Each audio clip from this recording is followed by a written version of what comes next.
Hello everyone. तो लो जी आ गया पवन सिंह जी और निकिता भारद्वाज का एक बहुत ही बेहतरीन लोकगीत जो कि फुल वीडियो सॉन्ग में रिलीज हो चुका है।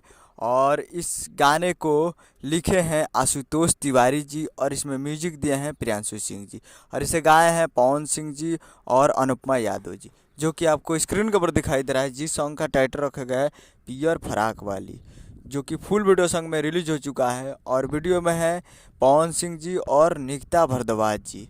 और ये आज सुबह सुबह इसको फुल वीडियो सॉन्ग में रिलीज कर दिया गया है, जो कि काफ़ी बवाल और शानदार सॉन्ग है। आप लोग सुनिएगा तो काफ़ी मज़ा आएगा। एक बार इसे सुनिए, जाकर कान में हेडफोन लगाइए, काफ़ी ज़बरदस्त है। एक बार जाइए और जाकर इसे MMB records present Bhojpuri YouTube channel पे फुल वीडियो सॉन्ग को जाकर देख सकते हैं। तो MMB रिकॉर्ड्स पे जाइए और फुल वीडियो सॉन्ग को देखिए और प्यार दिए। उम्मीद करो कि वीडियो अच्छा लगा तो चैनल को सब्सक्राइब बेल आइकन प्रेस कीजिए, कैसे खेसारी लाल यादव जी और पवन सिंह जी का लेटेस्ट न्यूज़ लाते रहे। और वीडियो अच्छा लगा तो वीडियो को एक लाइक कीजिए। मिलते हैं अगले वीडियो में, तब तक के लिए जय हिंद, जय भोजपुरी।